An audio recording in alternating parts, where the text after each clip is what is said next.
কে বেরোনোর আগে কখনো ভাবিনি আমার আর আমার দিদির সাথে এরকম ঘটনা ঘটবে। তো কি ঘটনা ঘটলো সেটাই তোমাদের সাথে শেয়ার করা এই ছোট্ট একটা মিনি ব্লগে তোমাদের স্বাগত। যাক, প্রত্যেক দিনের মতো আমিও কিন্তু বেরিয়ে পড়েছিলাম, আজকে কিন্তু কাজের উদ্দেশ্যে না, আজকে কিন্তু আমি আর দিদি একটু ঘুরু করতে গেছিলাম। আমার উইকেন্ডে একদিন যেহেতু অফ থাকে তোমরা কম বেশি জানো, তো সেই জন্যই আজকে বেরিয়ে পড়েছিলাম। আর তোমাদের রিকোয়ারমেন্ট কমপ্লিট করতে আমি তো বেরিয়েই গেলাম। তো তোমরা অনেকেই কমেন্ট করেছো যে ভাইরাল তালতলা কোথায় আছে দিদি, তোমাদের ওখানে? একদমই না, আমাদের এখানে ভাইরাল তালতলা নয়, কিন্তু সেখানেই যাওয়ার জন্যই আমরা আজকে রেডি ছিলাম। তো দিদি বলল চ আজকে ভাইরাল তালতলাতে যাব। তো চারিদিক প্রচুর একদম ঠান্ডা ওয়েদার ছিল, আর এটা পুরোটাই শীতকালের একটা ভিডিও। এখনকার একদমই ভেবো না, কারণ এই গরমে এই সোয়েটার পরে ঘোরাটা অসম্ভব। তো ভিডিওটা তোমরা বুঝতেই পারছো আমি কতটা ল্যাথখোর বলে ভিডিওটা এডিট করা হয়। কি ভাবছো আমি রাস্তার পর রাস্তা দেখিয়ে যাচ্ছি মানে তোমাদের কি ভাইরাল তালতলা দেখাবো না? এই দেখো সামনে ভাইরাল তালতলা, যদিও বা এটা ভাইরাল তালতলা নয়, কিন্তু আমি তোমাদেরকে যেই জন্য ভিডিওটা শেয়ার করছি সেটা দেখতে হলে কিন্তু পুরো ভিডিওটা দেখতে হবে। আর ইট ভাটাটা কিন্তু খুব কাছাকাছি রয়েছে, আর ইট কিভাবে তৈরি হয় সেটা কারা কারা দেখতে চাও অবশ্যই কমেন্ট করে জানিও।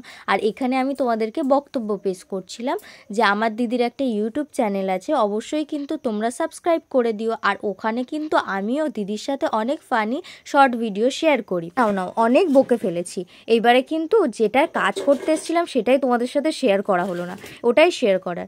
আর ইট ভাটাটা তো তোমরা দেখতেই পাচ্ছ, ইট ভাটা এখানে টোটাল 3টে ছিল। আর ইট কিভাবে বানায় তার প্রসেসটা যদি তোমরা দেখো বেশ ভালো লাগবে।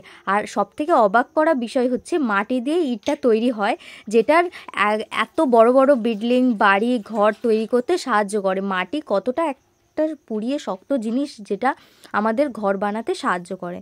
যাই হোক, আর এর প্রসেসটা কিন্তু অন্য একদিন তোমাদের সাথে শেয়ার করব। তো যাতায়াতের পথে আমাদের সাথে এই ঘটনাটাই ঘটেছে যে আমরা এক ভিডিও করতে এসেছিলাম আর একটা কন্টেন্ট বানিয়ে চলে গেলাম। ভাইরাল তালতলা তো আর দেখা হলো না, ওটার ভিডিও তোমাদের সাথে আমি সেকেন্ড টাইম ভিডিও শেয়ার করে দেব। আর এখানে দেখো কত ইট তৈরি করছে মাটি দিয়ে, ইটের খোপ ছিল সেগুলোতে মাটি জমিয়ে উল্টে দিলেই ইট তৈরি হয়েছে, তারপরে এটাকে ভাটাতে দিয়ে পোড়াতে হবে। ইটের প্রসেস শেষ।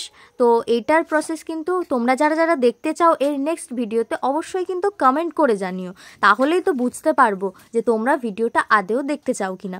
আর যারা যারা কিন্তু আমার চ্যানেলটাকে সাবস্ক্রাইব করোনি অবশ্যই সাবস্ক্রাইব করে দাও, কারণ আমার যদি একটা সাবস্ক্রাইবার বাড়ে আমার ভিডিও বানানোর আগ্রহ কিন্তু অনেকটা বেড়ে যায়। তোমাদের কাছে এটাই শেয়ার করার ছিল, আজকে এইটুকুই শেয়ার করলাম তোমাদের সাথে। আর ইট ভাটা থেকে আজকে কিন্তু এইটুকুই কালেক্ট করতে পেরেছি। আর এর নেক্সট ভিডিওতে আমি তোমাদের সাথে শেয়ার করব ইট কিভাবে তৈরি হয়। আজকে এইটুকু, দেখা হচ্ছে নেক্সট ভিডিওতে। টাটা সবাইকে, সবাই ভালো থেকে। টাটা বলে দিয়েছি বলে কি চলে যেতে হবে? ভিডিওটা পুরোটা এত কষ্ট করে দেখলে অবশ্যই কিন্তু চ্যানেলটাকে সাবস্ক্রাইব করে দিও আর একটা কমেন্ট করে যেও, ঠিক আছে? টাটা।